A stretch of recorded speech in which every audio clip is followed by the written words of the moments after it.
that I respond. People reach out, right? I try to respond, email, LinkedIn, Twitter, whatever it happens to be.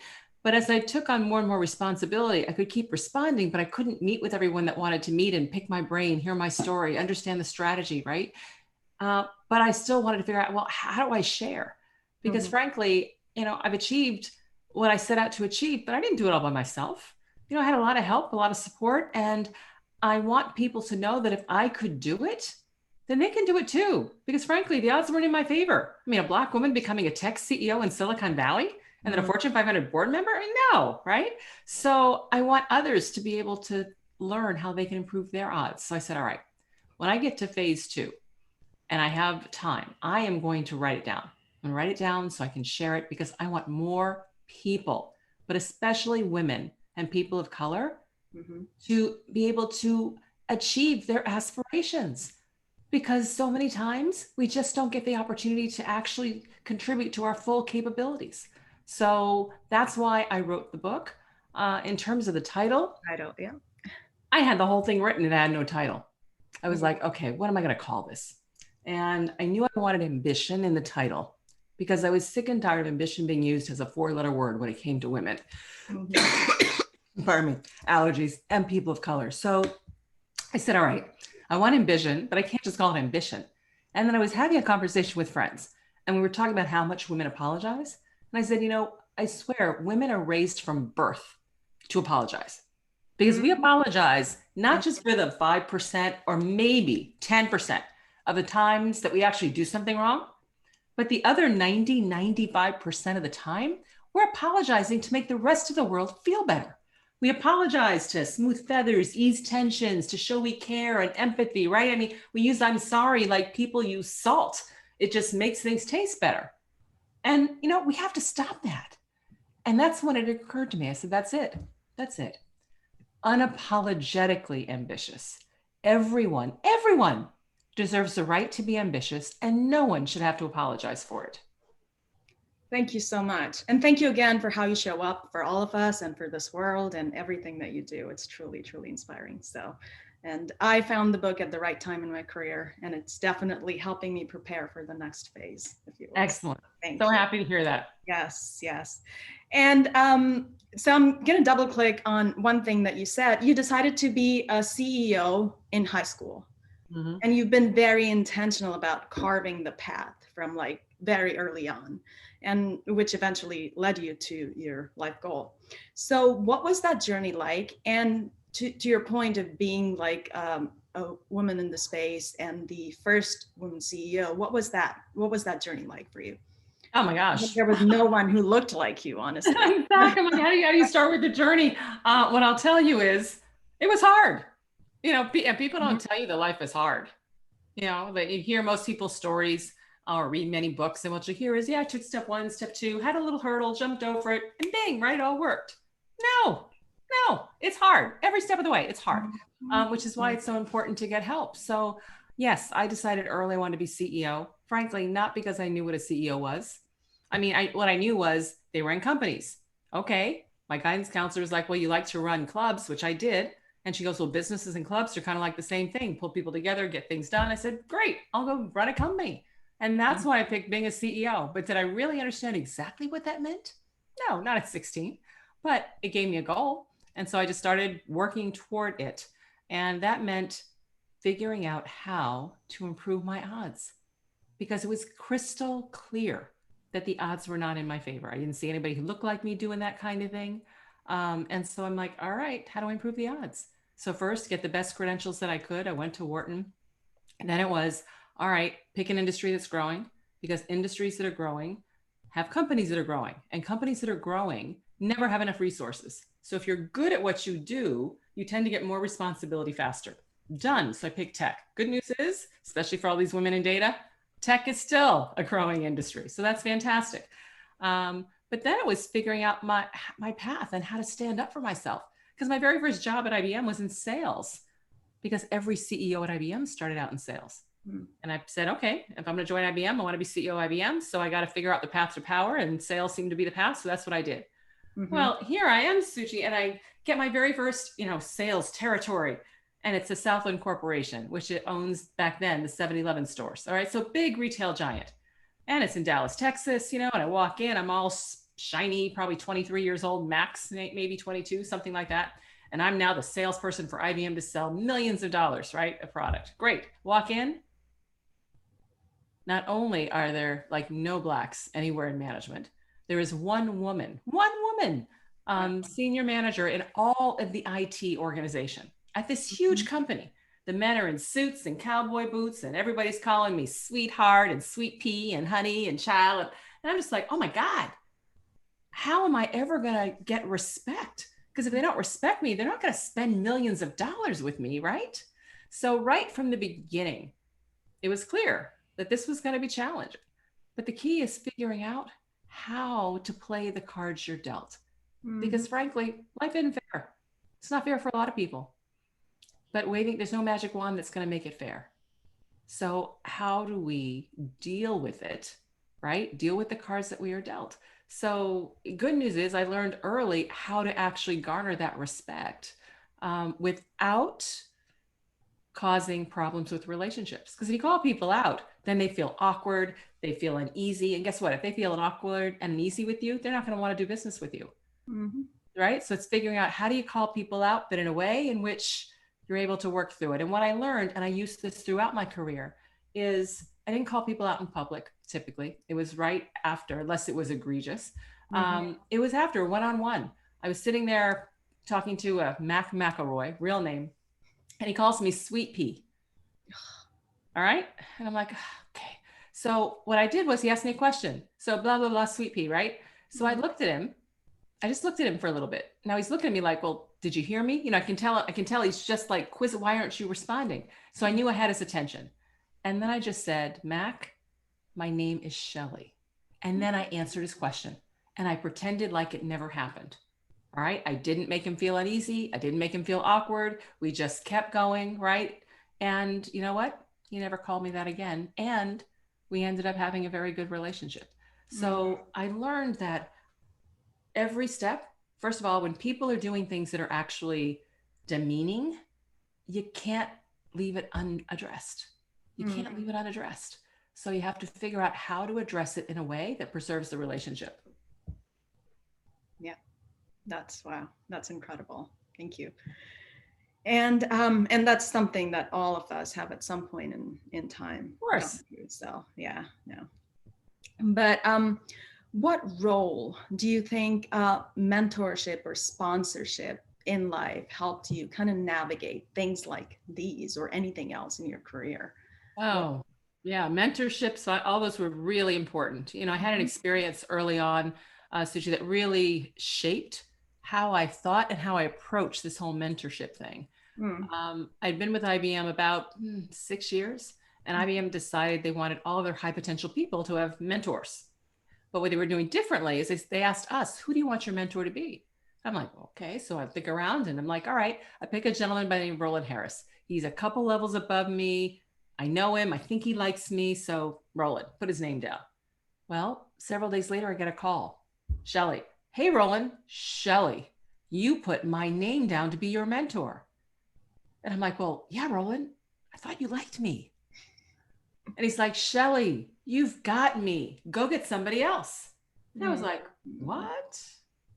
So I learned two things. One, this whole mentor-mentee thing, it doesn't have to be formal. I didn't even know that Roland considered himself a mentor. Two, I can have as many as I want. He told me to go get another one. So literally, throughout my career, I have adopted mentors all over the place. I don't even know how many I've had. I've had a ton of mentors because this stuff is hard. Remember I talked about how hard this is? So we all need help. And people think of mentors as the people to help them think through their next job, the next step, right? All that kind of stuff. And yes, that's fine. But frankly, the most valuable mentors to me are those that help me do the job I've got really well. Because until you nail that job, you don't get the next job. And the good news is, no matter what job you have, odds are like 95 to 99% that somebody else has done that job or done something similar. So go find them. right? No reason for you to learn everything from scratch. Go find people who've done the job, listen to them, learn from them. So you can start at like first base instead of home plate as you're trying to execute. Those are the people that became my mentors. Yeah. And a lot of us have this hurdle that we need to get past through. It's like asking. And once you start asking, it becomes easier. But the first time, like, how does one get past through that? Oh, I don't ask people to be a mentor. Yeah. No, They I just, don't do it. And mm-hmm. I share exactly how to do this in the book. I just adopt them, which Mm, means I just start treating them like a mentor.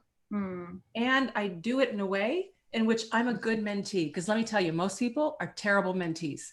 So if mm-hmm. you are a good mentee, all right, you will stand out. Yeah. So just a couple quick things, but literally the book, it gives you step by step on how to do this. It's very good. Yeah. When you want to adopt a mentor, the key is you have to engage them. It's almost like fishing. You know, you put the bait on the hook, drop the hook in, and you're trying to make that right. And so you get that first bite. All right. So for mentorship, it's all about asking someone that you admire, that you want to learn from, kind of the first simple, easy to address question. You want to ask them something that they honestly don't even have to think about. That if you see them walking, they don't even have to break stride, right? You don't say, "What should I do with my career? I would love your advice." No, no. What you say is, I don't know, let's say they're a great speaker. "Hey, I've heard you speak. I have a speech coming up in about a month. I'd love maybe one or two tips." All right. Now, if they're a good speaker, they don't have to think about it. You know, they'll say, "Okay, you look people in the eye, use a little humor, make sure you're animated." Right? I mean, they'll tell you something. Great. Now, here's the key: take the advice. Take the advice and then report back. So after the speech, call them up, email them, text, whatever you do, right? Just say, "Oh my gosh, Suchi, thank you so much for that advice. That was probably one of the best speeches I ever made. So you really had an impact on me." Mm, Now, why do you say that? Because that person may not even remember that you asked them that. All right. Because it didn't take any time, no effort, no investment. And all of a sudden they're like, "Oh, they get a note of thanks and gratitude from a conversation they didn't even remember. And they actually helped you." Guess what? They're going to feel pretty good. Huh. Okay. That's nice, right? People don't remember what you say, they don't remember what you do. They remember how you make them feel. mm-hmm. And you just made that person feel good, and it's associated with your name. So odds are high they're not going to remember you, which gives you the right to ask another question. And before you know it, you kind of reel them in, because as long as you keep reporting back, letting them know how you're impacting them, right? Over time, what I found is suddenly people started claiming me. "Oh, yeah," because you have and do well. You have to do well. It's like, "Oh, yeah, Shelly. Yeah, I give her advice from time to time," right? They want to claim you. They want to take credit for your success. And you know what? Of course. Great. I want Yeah. everybody to take credit for my success. Yeah. So, anyway, there's much more in the book, but the key around mentorship is don't think of it as this formal mentor mentee. I have one, you have. No, take advice from whoever can help you when they can help you. Mm-hmm. Mm-hmm. Amazing. There's one question that came in, and I'm going to add another layer to it, which is, so the question is, how many of your mentors were / are women? And then my question is, what role do you think men play in advancing women and acting as allies, based on your experience? Sure. So, my whole career has been in tech. The Mm-hmm. majority of my mentors have been men. Mm-hmm. Because guess what? They dominate tech. So I don't think it's honestly, I don't think it makes a difference in terms of having, saying, "Okay, well, I need to make sure I have equal number of men and women, or I need to have just women, or I need to," no, everybody's a person. Go after the people who can help you. Now, I did find it helpful to have women mentors, because there's some things that you deal with because you're a woman. And I found it helpful to have Black mentors, because there's sometimes things you deal with because you're Black. Yeah. So I'm not saying don't have any, but all I'm saying is in general, it's no, I don't need all of my mentors to be Black women. Okay. So having the breadth is good, because you want to make sure that your mentorship group kind of reflects the industry or space you're in, because that's who you're going to be dealing with. And you can learn, again, by having male mentors. You learn more about how they think, you learn more about how they decide, you learn more about a lot of different things that will all help you be successful in that male dominated environment. So it's definitely been a mix. And you had a second part to the question. What was it? Which is, what role do men play as allies in advancing women? Yeah, no, men, again, because especially if you're in a male dominated environment, men are in leadership. So Mm-hmm. men play a huge role in that. And that's why it's important to establish those kinds of relationships. You know what, my most of my sponsors have been men. Mm-hmm. All right. And just to separate in case people don't know the difference, right? But to me, a mentor is reactive. A mentor is someone that I go to. I'm responsible for the relationship. I go to them for advice, perspective, etc. I set the agenda. I set the times, right? I'm driving it. And they are reacting to what it is I'm coming to them with. A sponsor is proactive. A Mm-hmm. sponsor is someone who talks about you when you're not in the room, somebody who opens the doors for you, right? Who actually can help you move up or get new experiences by actively doing something to help, to open, to invite, whatever it might be. To Mm-hmm. me, that is a sponsor. So I've had definitely more male sponsors than female sponsors, mainly because there's just more men running things. Mm-hmm. Absolutely. Thank you. There's something that I truly love about how you've been able to find the distinction between making a choice versus making a sacrifice in life in general. I'd love for you to speak to that. Sure. And So how one is empowering versus the other one is like you're giving your power away. yeah, absolutely. You know, it's interesting because people will ask me, so Shelley, you know, gosh, all that you've done, and you had two kids and a husband, long-term marriage, right? You're involved in the community, the whole, I mean, oh my gosh, how many sacrifices did you have to make? Mm. And my answer, not a single one. And the reason I say that is not because I didn't have to make hard choices. I totally did. But I view sacrifices as something that I do completely for someone else, right? I'm doing something where it's just for you, not for me. It's just for you. And this is why I'm doing it. Well, the challenge with making sacrifices for someone is you put a huge burden on that person you're making a sacrifice for because they now like feel like they owe you, Mm-hmm. right? Because, oh my God, you did this all for me. I mean, and what happens is over time, they can never be grateful enough because man, I did this just for you. And okay, you said thank you, but man, all of this, and I just got to thank you. I mean, you just have this whole thing dynamic, right? I mean, I spent 3 years commuting from Dallas, Texas to Silicon Valley because my daughter, when I got the job in Silicon Valley, my daughter had just finished her freshman year in high school. And we moved our family around a lot. She's the eldest. And we told the kids, all right, when you get to high school, it's your choice on whether we move. I may still have to move, but it's your choice. And Mm-hmm. so when I got the opportunity, she said, Mom, I want to finish high school here. I said, okay.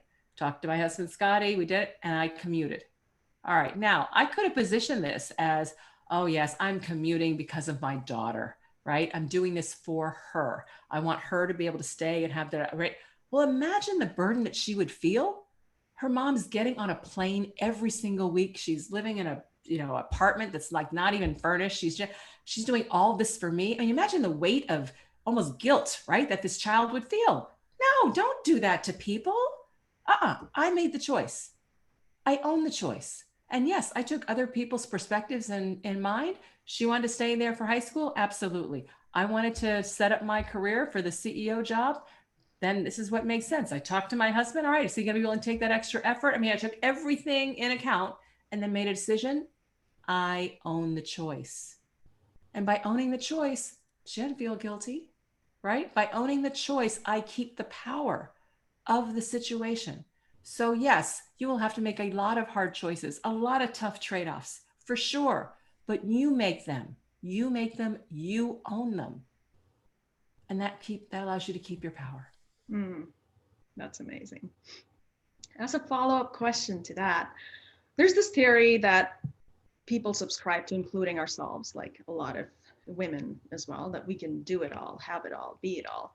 But that leads to unnecessary and unreasonable expectations sometimes. We don't want anyone's help. We have it all figured out. We can do it.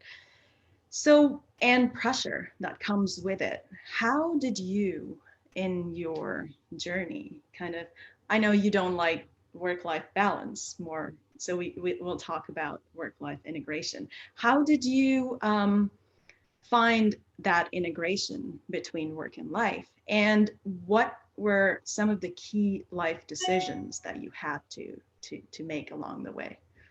Okay, so first of all, let me be crystal clear. This whole thing about women having it all. I mean, have you ever heard a conversation about men having it all? Ever? Like ever? No, it's bullshit. Yeah. Okay? It's bullshit. It has just been this bar that's been created to make women feel perpetually guilty. Let me tell you. And oh, by the way, feel guilty and keep all of the work. All Mm-hmm. right? We can have it all. So we can do it all. So guess what? They give it all to us. Yeah. All right? No, it is totally a setup. Okay? No, nobody has, quote, it all. I didn't have it all. I didn't do it all. I started the conversation by saying life is hard, you need help, get help, right? No, I didn't do it by myself. So this whole notion about all and having it all and doing it all and being, don't buy that. Do not drink that Kool-Aid. If you do, you feel guilty all the time, you feel substandard all the time, you feel tired all the time. No, no. The key is the world will judge you on everything, everything, if you let them. Don't let them. You decide for yourself what you're willing to be judged on. And then based upon that, you set your priorities about how you're going to spend your time. All right? I mean, there's nothing out there that says we have to accept judgment on everything. No, men don't do it. Why the heck are we doing it? I mean, think about it. Somebody comes to my house and they'll say, oh, Shelly, what a lovely home. They don't say, Scotty, what a lovely home. My husband walks out with a wrinkled shirt and people will think, gosh, wife, isn't somebody taking care of him? I mean, come on, what? He's in the shirt, not me, right? My kids walk out looking funky. I'm the one. Well, where's their mother? What's that? I mean, no, come on. All right. So you have to decide. And let me give you a real life example. And I have a ton of them. All right. I'm only saying that because I want you to know you have to make choices. You decide what you're going to be judged on. But let me share one. My daughter, when she was born, thick curly hair that literally to tame it, you had to brush, comb, but braid it. Okay. Now, my husband, former athlete, big hands, 6'2", 200, big hands. Had he ever braided little girls' hair? No. Did he know how to do that? No. Did he have to learn how to do that? Hell yes. Right? Yeah. Why? Because I wasn't doing it all the time. Okay, come on. We're both got stuff to do. We have to learn it too. Well, guess what? The only way you learn things is by practice. So he had to practice. Well, guess what? That meant that for a couple of months, my daughter went to school with her hair looking pretty jacked up. Crooked parts, braids askew, right? Stuff unraveling. She's 4 years old, right? Going to preschool. Does she care how she looks? No, she doesn't care how she looks. But do I know that people look at this child coming into school and think, where's her mother? Why did they let her out of the house looking like this? I'm sure they did. I don't care. They don't live in my house. They don't know what's important to us. And what was important to us is my husband had to practice and learn how to do her hair. And guess what? He did. In a couple months, her hair looked fabulous and she was fine. Now listen, don't let people judge you on what you're not willing to be judged on. They don't know you. They don't know your priorities, right? They don't know your family life. Do not accept other people's judgments on things that you're not willing to be judged on. And I refuse to be judged on that. So to this day, I mean, he did her hair on picture day. It was his turn. Happy picture day. We didn't switch because if I switched it out, then I would have demeaned all of his effort to try to learn how to do this, right? So picture day comes. He was trying to create 2 braids with a crown on top of her head, pinned up real cute. She left looking like that. By the time the picture came, she had 1 braid pinned, 1 hanging down, unraveling. That picture has been on our wall since that picture day because it's the perfect example of what we value. Exactly. As a family. She was smiling just as bright, just as happy. She didn't care. Yeah. All right. She didn't care. And she's grown up just fine. Married, 3 kids, successful, doing great. Come on. Decide for yourself what you're willing to be judged on. And I know I spent a bunch of time on this, but this is such an important topic because too many women accept what the world tells them they should be judged on. And that's when you try to do it all. Do not do it all. Nobody does. Okay. Absolutely. My apologies for the phone ringing in the background, but I think the other day someone asked me, like, where do I go to school for perspective shaping? I think you should start one, Shelly. Seriously. Hey, read the book. I talk about this stuff in the book. Yes, That's why I put it out there. absolutely. No, it's such amazing advice, and not a lot of people talk about it. I think there need to be, No. yeah, so absolutely. And there's one question that came in, and I'm taking that live if that's okay. Yeah, please. I want to I get love this. And please, everybody who's listening, ask questions. It's my favorite part. There is nothing off the table. If you ask me something I don't want to answer, I'll just say I don't want to answer, but that has never happened to me. So ask me anything. Thank you for, again, being so open. But the question is, you're so charismatic. I agree. Yeah. I'm hearing you for the first time now. When you talk about how to call out touchy situations without making people feel uncomfortable, you make it sound so easy. But I know it's not. Did you learn what you know through making mistakes, or mostly through mentors, other ways? I'm wondering how many mistakes I need to make or learn how to execute the way you do. Yeah. Well, thank you for that. What I'll tell you is, yeah, I made mistakes. And I also spent time building up my courage. All right. And let's talk about courage for a minute. Mm-hmm. You'll see people out there who look courageous, right? And you may even look at me and say, oh, Shelly has so much courage, right? To say this or do that or do whatever. Was I born with it? No, no. Is anybody born with it? No. Mother Nature makes sure of it. Human beings cannot protect themselves as infants. So therefore, we are genetically coded to run from fear. Okay? So anyone who has courage has developed it. It's like a muscle. You want to develop your biceps? You got to do the curls. You want to develop courage? You have to work on it. I worked on courage. All right. I worked on courage. And the way you work on courage is you have to be willing to put yourself in situations where you're uncomfortable. Where you're uncomfortable. I mean, when I called Mac out on that, right? When I said, Mac, my name is Shelly. Listen, in my heart, it's beating because I don't know how he's going to respond to this, right? I'm thinking, oh my God, I got to say something. I have to do it, right? I mean, no, it wasn't like, oh yeah, Mac, I just had that confidence and I just did it. No, I was in my early 20s. No, I had no confidence. But you have to practice things that are uncomfortable so that you can learn to be courageous. Because what I learned is if I actually said something to someone in a way that made them feel uncomfortable, trust me, I learned this because it happened, right? Then we had awkwardness. And that awkwardness you can almost never get past. And when you have awkwardness, it's hard to have a really close relationship with somebody who feels awkward around you. You can't. And what is sales? Sales is relationship building.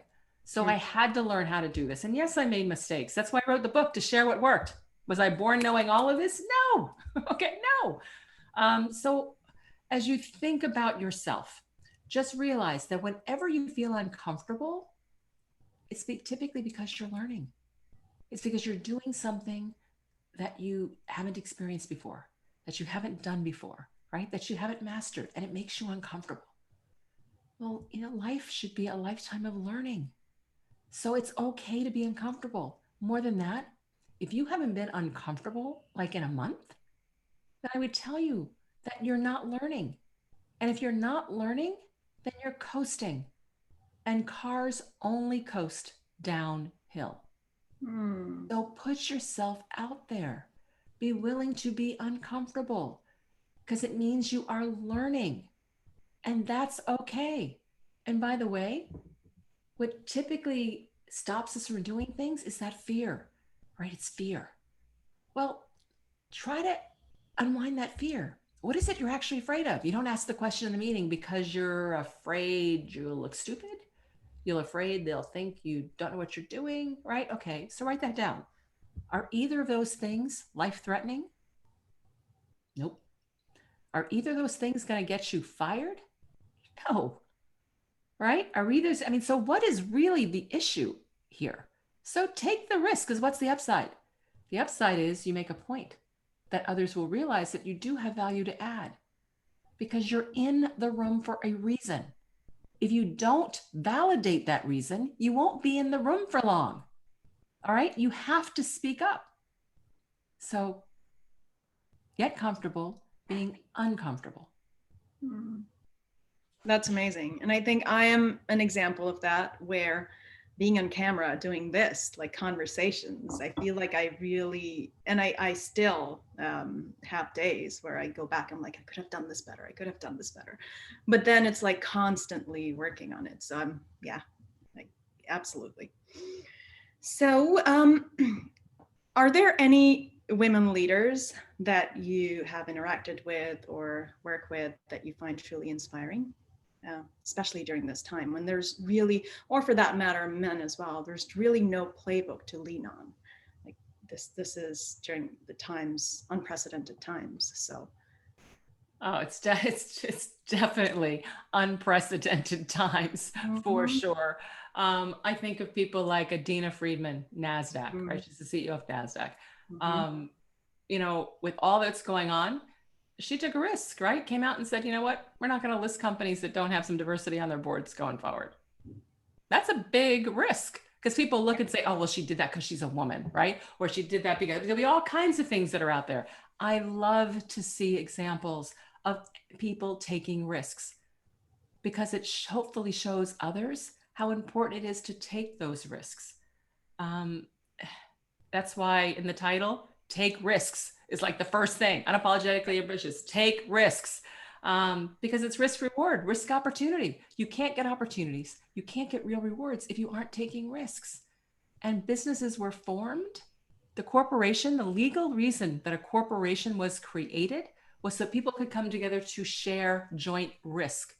You can't grow, you can't expand, you can't enter new markets if you aren't taking risks as a company, which means you can't rise to senior leadership if you aren't able to actually take risks.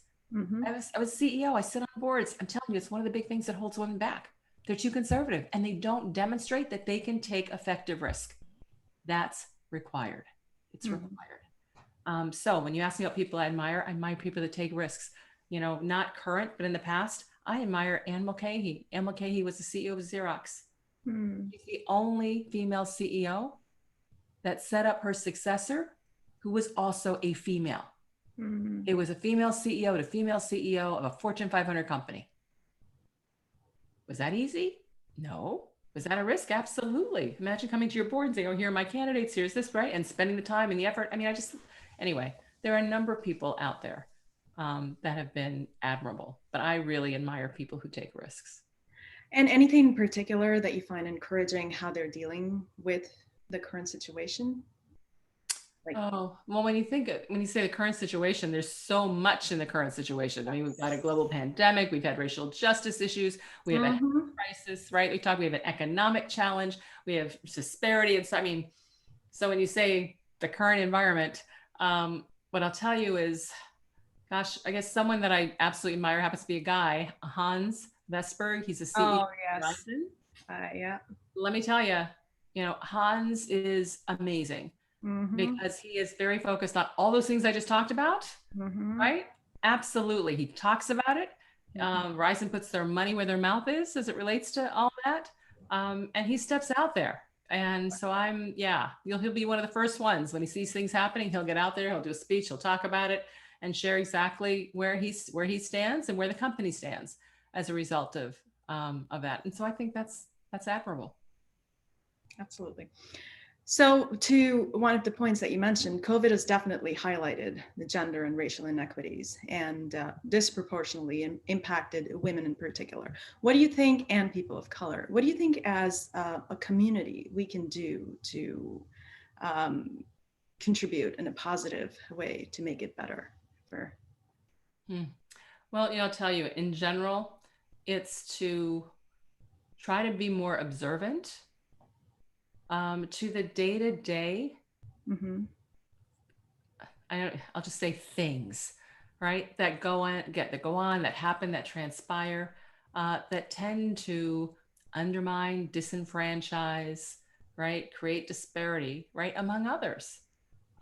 Because, yes, we're in a society and yes, we have this problem, but you know what? This problem is a combination of individual acts that all get added together to create this problem. Mm-hmm. So if everyone actually just becomes more aware of these individual acts and don't call people out. Don't say, "Oh my God, did you see what Sushi did? How horrible, blah, blah, blah, blah." No, because then what's going to happen? Sushi's going to get all defensive, like, "Oh no, that's not what," and stop. When you're defensive, you stop listening. No, that's not how you do it. When you see things, right? That's when you pull people aside and say, "Suchi, I know you meant nothing by that comment. And you probably aren't even aware, right, of how somebody could have interpreted that. So I just want to tell you, because I don't want you making that kind of mistake and not realizing that you're actually hurting the feelings of, right? Or you're actually blah, blah, blah, or you're actually blah. So you do it in terms of, hey, how to help them versus calling them out and saying, that was the most racist thing I ever heard somebody say. That nobody listens to that. You say that, and the first thing is, I'm not a racist. I didn't say. Most of things go on are actually unintentional or lack of understanding, right? Now, are things that are absolutely blatant and purposeful? The answer is absolutely. But I find that most people, no, they're not trying out to be out there blatant, out there racist, out there disenfranchising, right? They're not trying. So let's give people the benefit of the doubt. Let's let them know in a kind way, right? In a way that helps them, going forward. But I think that's the biggest step. Yeah. I think you've kind of answered my next question, which is, you speak about staying above the fray, which is applicable not just in kind of politics related to work, but also people in general. So how do you effectively navigate what I like to call the human condition, where, because at the end of the day, it's all about humans, right? We're dealing with humans and its emotions, no matter where you are. But anything else to add to that? Yeah, I think what you heard in the last comment, absolutely, in terms of my approach. I guess the only other thing that I would add to that is I try hard not to deal in drama. Mm-hmm. Dramas for TV shows, dramas for movies. Life. We can absolutely build up, enhance, and amplify the drama that's going on in our lives. And I frankly don't see any value in that. So if anything, I try to, if there's drama going on, I'm trying to figure out how to reduce the drama. And the best way I know to reduce drama is to understand the facts. Yeah. So, okay, this is going on. Well, so-and-so did this and then this happened, isn't terrible, blah, blah, blah. Okay, let's back up. What happened? What are the facts? And once you deal in the facts, you can typically settle things down. So anyway, that's what I've tried to do, because when you get pulled into the drama, you get painted with the drama. Yeah. And I'm willing to be judged on what I do, what I don't do, on my mistakes, on my successes. I don't want to suddenly be judged on somebody else's because I got caught up in somebody else's drama. Great. Okay, couple more questions that came in. How do you handle difficult relationships? People who you don't have good chemistry with, people who have too many prejudices, people whose minds are completely closed, or people whose value system is completely the opposite with you. Whew, okay, that's a whole variety of people. So, have I come across people who I know I'm just not going to be able to create a real relationship with because of, these different things? I've totally come across those people. And frankly, because the world is made up of people, all types. The key is figuring out, okay, how much do you actually have to interact with them? If there's someone that is actually a key part of a project you're on, or da da da da, then it goes back to, the point of life isn't fair. Should you have to deal with this person? No. But if it's the card you're dealt, then you have to do the best that you can. And depending upon what's happening, I'll give you one example. That was a whole variety of options, but let me give you one example. I was once in a position where one of my peers was actively like undermining me. To other people, would talk badly about me, right? I mean, never to my face, because I actually tried to address it, tried to have the conversation once, and, oh no, you're fine, you're great. I mean, the whole to my face, oh yeah, but behind the scenes, blah, blah, blah, blah, blah, blah, blah. All right, here's what I learned to do, and that is, I would compliment this person or their team in public, only in public, every chance I could. Because typically there's something you can say about people. There's something that's positive, there might be a lot of negatives, but I would do that in public. Now, why did I do that? I did that because then for other people who were hearing the same person talk badly about me, it was suddenly like not connected. Oh, wait a minute. Shelley only says good things about her. Why is she always talking badly about Shelley? What is her problem? Or what is his problem? Right? So suddenly it didn't become about me. It became about that person because it was just so opposite, right, of what I expected. Versus if I'd actually gone the other way, which is they're talking about badly about me, so let me talk badly about them, and let me say, okay, now that people have to decide for themselves who they want to believe. That didn't work. What I found works is I just shower them with love, and then it didn't matter. I totally was able to disarm the impact, right, of what was being said, and people thought strangely about them. So, there are ways to handle this. And again, should you have to do this? No, you shouldn't. Yeah. Life's not fair. Figure out how to deal with the cards that you've been dealt. Now, if someone is doing something egregious, I mean, you are being harassed, right? You are being, I'm not talking about living with that. All right. I'm just talking about those other things that are harder in terms of to grasp. Do not stay in a situation where you are being abused or harassed and you've tried to address it and nobody's addressing it. You've escalated and it's still not being addressed. Do not stay in those environments. Thank you. Another one is what is your advice for women who feel disconnected or through proximity are physically disconnected from opportunity and from people who could potentially help them realize their potential, mentors or otherwise? I see this challenge in my place-based work. Hey, Barry. Oh, that's a friend of mine. So Barry sent us this question.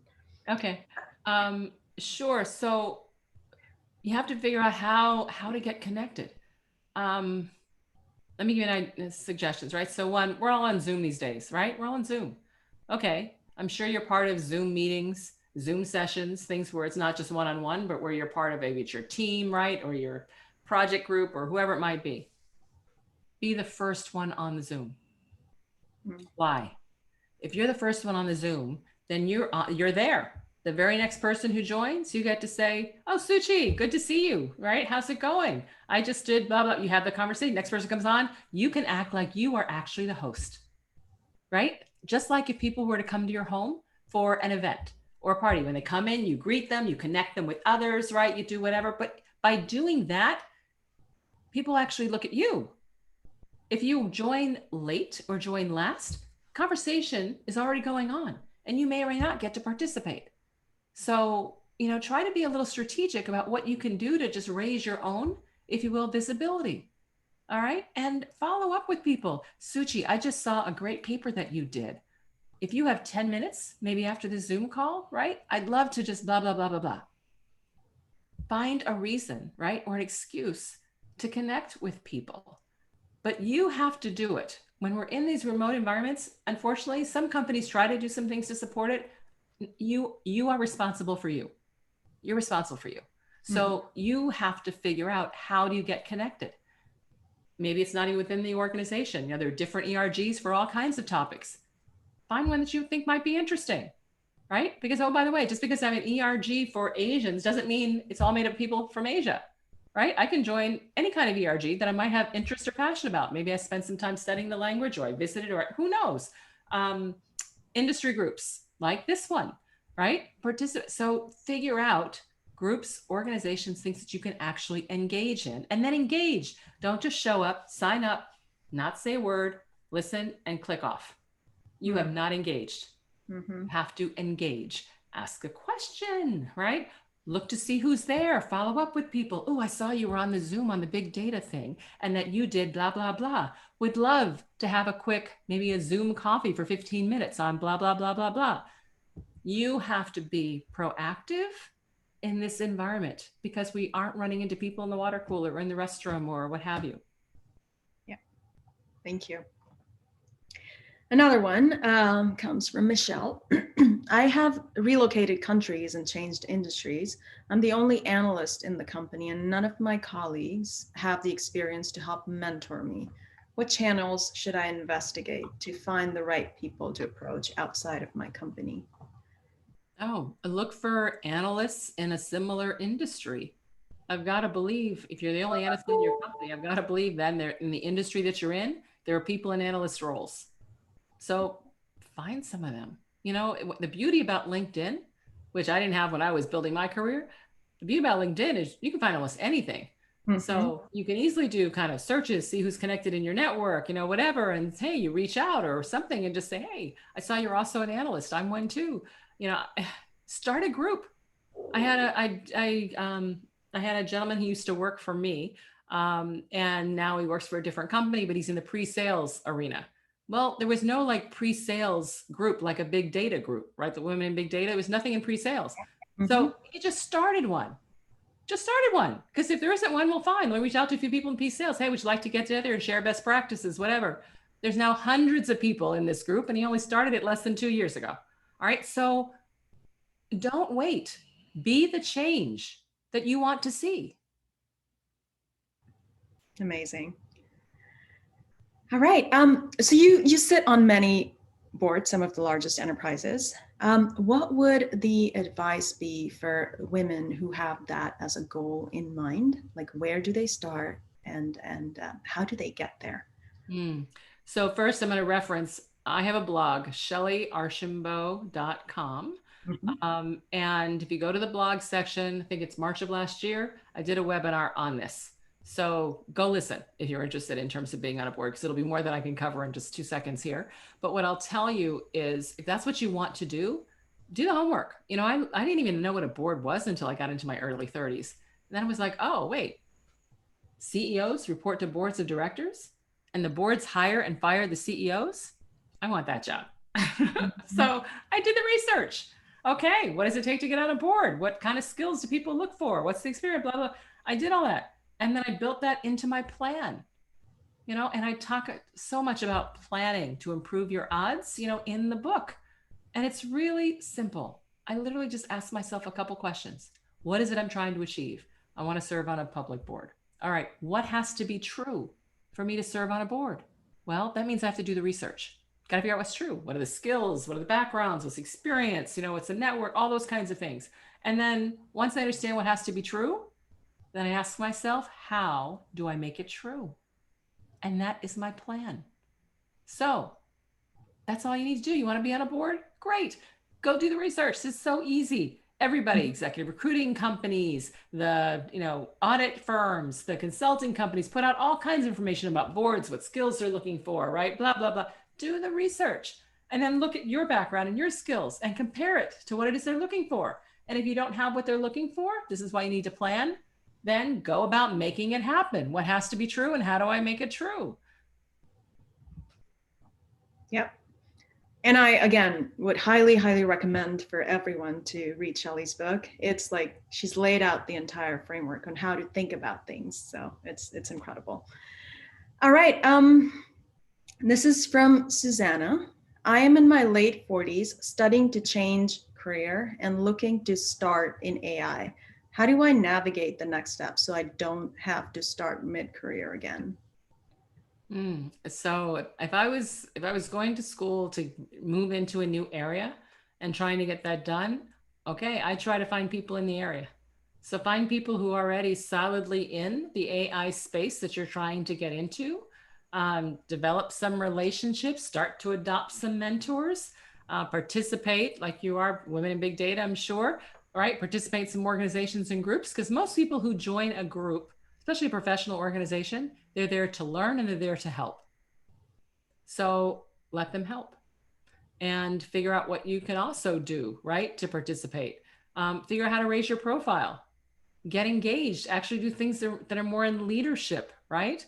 Or show initiative. Because when you do that, then people get a chance to see you in action. And that helps them. It's like, oh, wow, you know what? We're looking for blah, blah, blah, blah, blah. I've seen so and so good on their feet, blah, blah, blah. And they actually have the skill set, right? So those are things that I would suggest with regards to breaking into a new field. Great. There's another question that seems super broad. It's from Music Note. I don't see a name, but Can we talk about women's role in personal, domestic, romantic relationships? I don't know, it just seems too broad. That's really broad. Tell me Yeah. what you If need. there's anything in specific that you'd like, or if you I can tell you frame what, the question. let me just share one story here, because I also know we're getting ready to run out of time. Yes. So this might be bad, but when I talked about the questions I would ask myself, what is it I'm trying to achieve? What has to be true? And how do I make it true?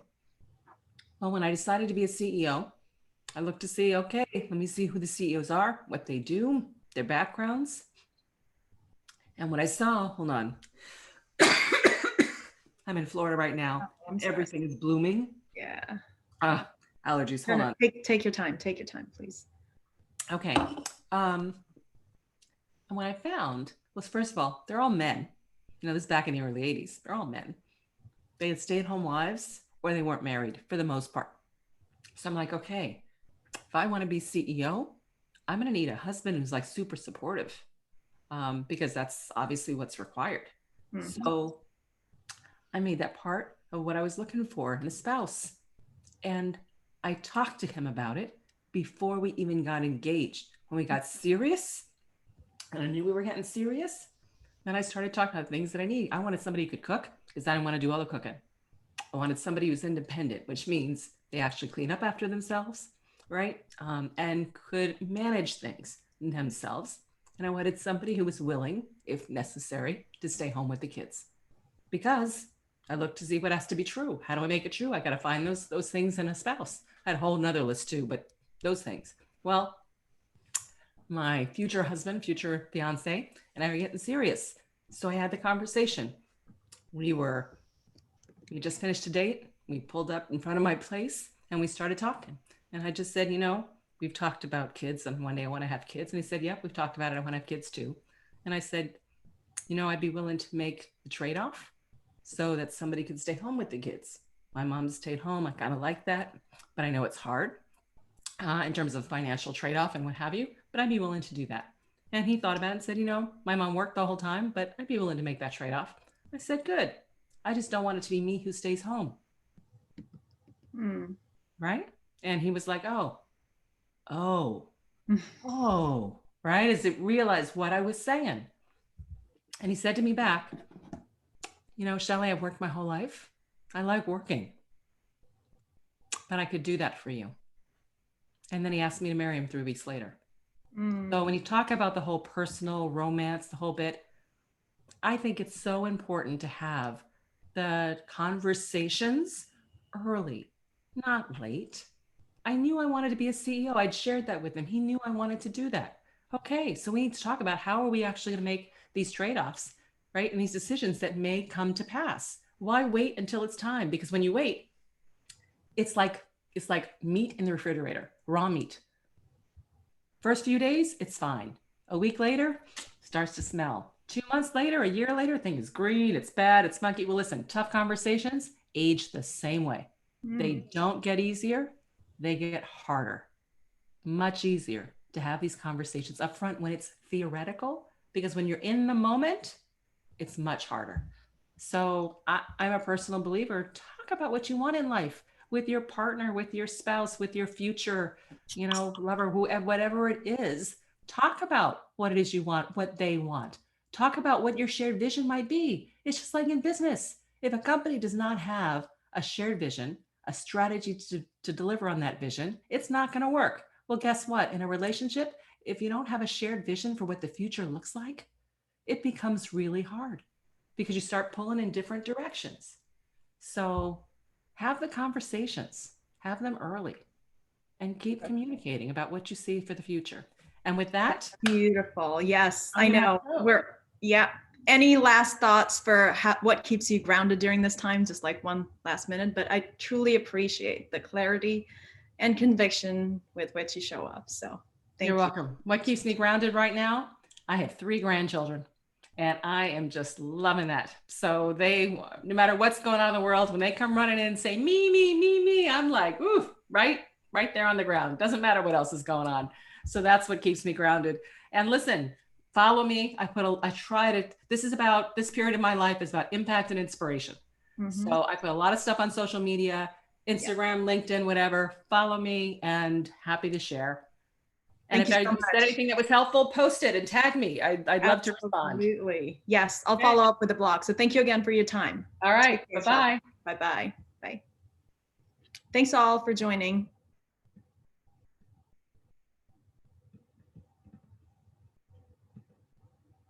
All right, take care, everyone.